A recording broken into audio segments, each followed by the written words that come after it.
TMC అభ్యర్థి Jahangir Khan alias పుష్పా ఖాన్ అని కూడా పిలుస్తారు అతన్ని నేపాల్ బోర్డర్లో తాజాగా బెంగాల్ పోలీసులు అరెస్టు చేశారు. మీ అందరికీ గుర్తుండే ఉంటుంది. నిజానికి ఫాల్టా నియోజకవర్గంలో ముందుగా చాలా పెద్ద పెద్ద డైలాగులు చెప్పాడు. నా దాటికి ఎవరు కూడా కనీసం డిపాజిట్లు కూడా దక్కవు ప్రతిపక్ష పార్టీలకు అని చెప్పి పెద్ద పెద్ద డైలాగులు చెప్పినటువంటి ఈ జహంగీర్ ఖాన్ ఎన్నికకు ముందు పోటీ నుంచి తప్పుకుంటున్నట్టు, వ్యక్తిగత కారణాలతోనే పోటీ నుంచి తప్పుకుంటున్నానని చెప్పి పలాయనం చిత్తగించాడు. ఇక ఈ ఎన్నికల్లోనే కాదు, ఏ ఎన్నికల్లో కూడా నేను పోటీ చేయను అంటూ పోటీ నుంచి తప్పుకున్నాడు. అయితే ఇతని మీద వచ్చినటువంటి సీరియస్ ఎలిగేషన్స్ ఏంటంటే ఈవీఎంలను ట్యాంపరింగ్ చేశాడు అనేటువంటిది చాలా సీరియస్ ఎలిగేషన్. అది ఈ ఆరోపణలు ఎప్పుడైతే వచ్చాయో అతడు పరారీలోకి వెళ్ళిపోయాడు, అజ్ఞాతంలోకి వెళ్ళిపోయాడు. గత కొన్ని వారాలుగా అతడు అజ్ఞాతంలోనే ఉన్నాడు. తాజాగా అతడు వెస్ట్ బెంగాల్ పోలీసులు పట్టుకున్నారు. ఇప్పుడు విచారణ చేస్తున్నారు. ఈ విచారణలో ఏమేం విషయాలు బయటపడతాయో చూడాల్సినటువంటి అవసరం ఉంది. జహంగీర్ ఖాన్ ఒక్కడైనా, లేకపోతే ఇతరికి ఇంకెవరెవరు సహాయం చేశారు ఈవీఎంలు ట్యాంపర్ చేయడానికి, లేకపోతే ఈ ఒక్క నియోజకవర్గంలోనే జరిగిందా, ఇతర నియోజకవర్గాల్లో కూడా ఏమైనా ఇలాంటి అవకతవకలు జరిగాయా అనేటువంటి కోణంలో ఇప్పుడు పోలీసులు విచారిస్తూ ఉన్నారు. మొత్తానికి పశ్చిమ బెంగాల్లో గత కొన్ని రోజులుగా జరుగుతున్నటువంటి పరిణామాలను చూస్తే యోగి మోడల్ పశ్చిమ బెంగాల్లో ఇంప్లిమెంట్ అవుతోంది. తప్పు చేసిన వాళ్ళు ఎవరైనా సరే, అది కార్పొరేటర్లైనా, ఎమ్మెల్యే అభ్యర్థులైనా, ఎంపీలైనా, ఇంకే స్థాయి, ఈవెన్ అభిషేక్ బెనర్జీ కానివ్వండి, ఈవెన్ మమతా బెనర్జీ కానివ్వండి, ఎవరిని కూడా వదిలిపెట్టేటువంటి ప్రసక్తి లేదు. ఇది యోగి డైలాగ్. ఇది ఈ రోజున పశ్చిమ బెంగాల్లో అదే అమలు జరుగుతోంది. తప్పు చేస్తే కటకటాల వెనక్కి వెళ్లాల్సిందే, లేదా ఎన్కౌంటర్ అయినా జరగాల్సిందే. ఈ ఫార్ములా, బుల్డోజర్ ఫార్ములా వెస్ట్ బెంగాల్లో ఇంప్లిమెంట్ అవుతుంది. కాకపోతే 1-2 రోజులు లేట్ అవ్వచ్చేమో పట్టుకోవడం. తప్పనిసరిగా వాళ్ళని పట్టుకుని లోపలేస్తాం, బెండు తీస్తామని చెప్పి బెంగాల్ పోలీసులు ఛాలెంజ్ చేస్తున్నారు. ఎక్కడున్నా కూడా సరెండర్ కావాల్సిందే అనేటువంటి విషయాన్ని. ఇదే విషయాన్ని అమిత్ షాజీ కూడా ఎన్నికలకు ముందు చెప్పారు. ఇప్పుడు అదే ప్రాసెస్ బెంగాల్లో అమలు జరుగుతుంది. ఇప్పుడు నెక్స్ట్ హిట్ లిస్ట్లో ఎవరున్నారు? నెక్స్ట్ హిట్ లిస్ట్లో పెద్ద తలకాయలు 2 కనిపిస్తున్నాయి. ఒకటి అభిషేక్ బెనర్జీ, 2 మమతా బెనర్జీ. అభిషేక్ బెనర్జీ పైన ఇప్పటికే ఒక 2 ఎఫ్ఐఆర్లు నమోదై ఉన్నాయి. మమతా బెనర్జీపై కూడా ఒక 2-3 ఎఫ్ఐఆర్లు ఇప్పటికే నమోదై ఉన్నాయి. వాళ్ళపై ఉన్నటువంటివి కూడా చాలా సీరియస్ అలిగేషన్స్. మమతా బెనర్జీపై ఉన్నటువంటి అలిగేషన్స్ మనం చూస్తే గంధాధర్మ్ అని చెప్పి హిందూ ధర్మాన్ని ఉద్దేశించి ఆమె చేసినటువంటి వ్యాఖ్యలు, దానిపైన 1-2 ఎఫ్ఐఆర్లు నమోదై ఉన్నాయి. ఇంకా చాలా అవకతవకలు ఉన్నాయి, చాలా స్కామ్లు కూడా ఉన్నాయి. బహుశా సరైనటువంటి టైం కోసం చూస్తున్నారేమో, సరైనటువంటి ఆధారాలు సేకరించి అప్పుడు అరెస్ట్ చేద్దామని చూస్తున్నారేమో. కారణాలు స్పష్టంగా తెలియదు, కానీ డెఫినెట్గా నెక్స్ట్ హిట్ లిస్ట్లో ఉన్నది అభిషేక్ బెనర్జీ ఉంటాడు. అలాగే ఆ తర్వాత మమతా బెనర్జీ కూడా ఉండేటువంటి అవకాశం ఉంది.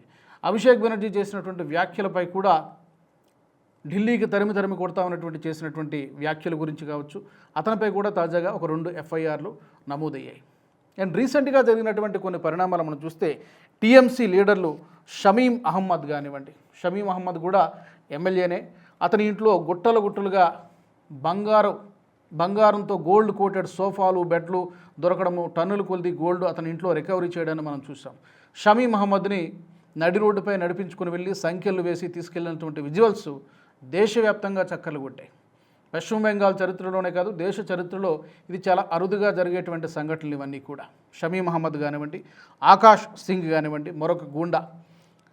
రీసెంట్గా నిన్న మొన్న తాపస్ చక్రవర్తి, అతన్ని కూడా అలాగే చేతులకు సంఖ్యలు వేసి నడి రోడ్డుపై నడిపించుకుంటూ పోలీస్ స్టేషన్కి తీసుకెళ్ళి స్థానికంగా ఉన్నటువంటి ప్రజలే తీసుకెళ్ళి హ్యాండ్ ఓవర్ చేస్తున్నారు కొన్ని సందర్భాల్లో పోలీసులు వచ్చి వాళ్ళని తీసుకెళ్ళడం అనేది చాలా సర్వసాధారణంగా ఈ రోజున బెంగాల్లో కనిపిస్తున్నటువంటి దృశ్యాలు ఇవన్నీ కూడా.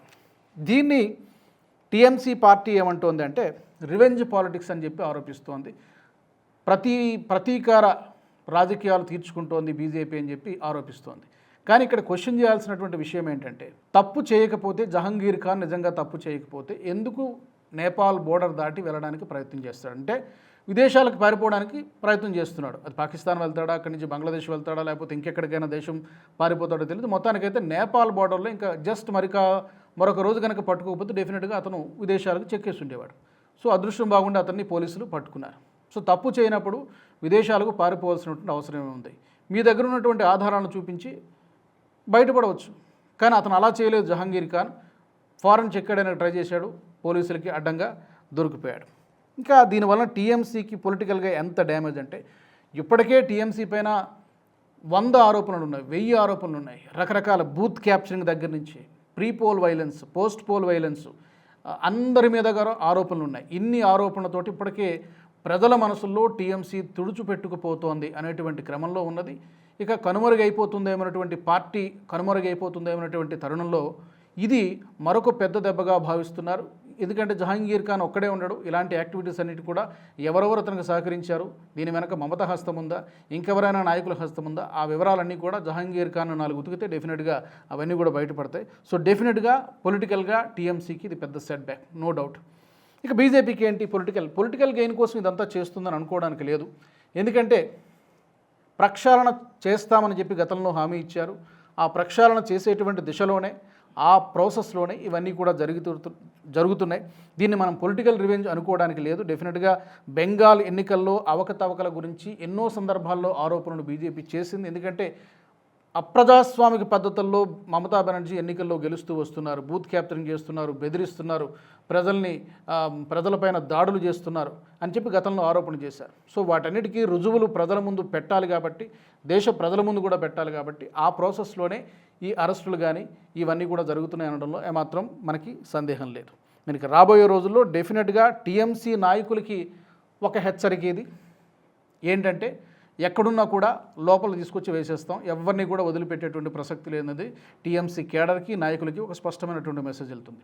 ప్రజల్లోకి వెళ్తుంది ఏంటంటే ఒక భరోసా, మీరు ఇక నుంచి స్వేచ్ఛగా బ్రతకొచ్చు, ప్రభుత్వ ఫలాలు మీకు అందుతాయి అనేటువంటి ప్రజలకు ఒక భరోసా ఇచ్చేటువంటి ప్రయత్నం ఈ రోజున సువేందు సర్కార్ చెబుతోంది. 2 మెసేజ్లు, ఒకటి ప్రతిపక్షానికి, ఇంకొకటి ప్రజలకి. ఈ వీడియో మీకు నచ్చినట్టయితే లైక్ చేయండి, 10 మందికి షేర్ చేయండి. అలాగే కామెంట్ల రూపంలో మీ అభిప్రాయాలను మాతో పంచుకోండి. Nationalist hub group of channels ను సబ్స్క్రైబ్ చేసుకుని తెలుగునాట జాతీయవాద జర్నలిజాన్ని ప్రోత్సహించండి. ఈ వీడియో కింద ఉన్న బెల్ ఐకాన్ పై క్లిక్ చేయడం మర్చిపోవద్దు.